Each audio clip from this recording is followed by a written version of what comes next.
आपस की फूट। प्राचीन समय में एक विचित्र पक्षी रहता था। उसका धड़ एक ही था, परंतु सिर दो थे। नाम था उसका भारुंड। एक शरीर होने के बावजूद उसके सिरों में एकता नहीं थी और न ही था तालमेल। वे एक दूसरे से बैर रखते थे। हर जीव सोचने समझने का काम दिमाग से करता है और दिमाग होता है सिर में।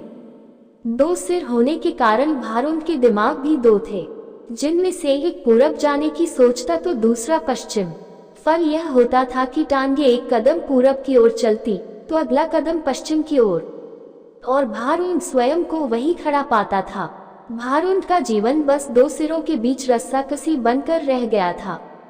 एक दिन भारुंड भोजन की तलाश में नदी तट पर घूम रहा था कि एक सिर को नीचे गिरा एक फल नजर आया। उसने चोंच मारकर उसे चखकर देखा तो जीभ चटकाने लगा। वाह, ऐसा स्वादिष्ट फल तो मैंने आज तक कभी नहीं खाया। भगवान ने दुनिया में क्या क्या चीजें बनाई हैं। अच्छा, जरा मैं भी चखकर देखूं। कहकर दूसरे ने अपनी चोंच उस फल की ओर बढ़ाई ही थी कि पहले सिर ने झटक कर दूसरे सिर को दूर फेंका और बोला, अपनी गंदी चोंच इस फल से दूर ही रख। यह फल मैंने पाया है और इसे मैं ही खाऊंगा। अरे, हम दोनों एक ही शरीर के भाग हैं। खाने पीने की चीजें तो हमें बांटकर खानी चाहिए। दूसरे सिर ने दलील दी। पहला सिर कहने लगा, ठीक, हम एक शरीर के भाग हैं। पेट हमारा एक ही है। मैं इस फल को खाऊंगा तो वह पेट में ही तो जाएगा और पेट तेरा भी है। दूसरा सिर बोला, खाने का मतलब केवल पेट भरना ही नहीं होता भाई। जीभ का स्वाद भी तो कोई चीज है। तबीयत को संतुष्टि तो जीभ से ही मिलती है। खाने का असली मजा तो मुंह में ही है।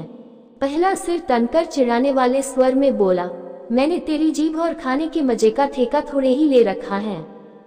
फल खाने के बाद पेट से डकार आएगी, वो डकार तेरे मुंह से भी निकलेगी।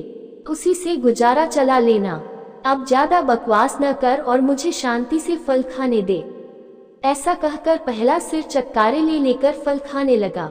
इस घटना के बाद दूसरे सिर ने बदला लेने की ठान ली और मौके की तलाश में रहने लगा। कुछ दिन बाद फिर भारुंड भोजन की तलाश में घूम रहा था कि दूसरे सिर की नजर एक फल पर पड़ी। उसे जिस चीज की तलाश थी उसे वह मिल गई थी।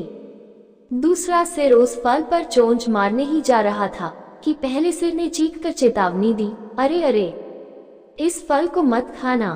क्या तुझे पता नहीं कि यह विषैला फल है? इसे खाने पर मृत्यु भी हो सकती है। दूसरा सिर हंसा, हे, तू चुपचाप अपना काम देख। तुझे क्या लेना है कि मैं क्या खा रहा हूँ? भूल गया उस दिन की बात।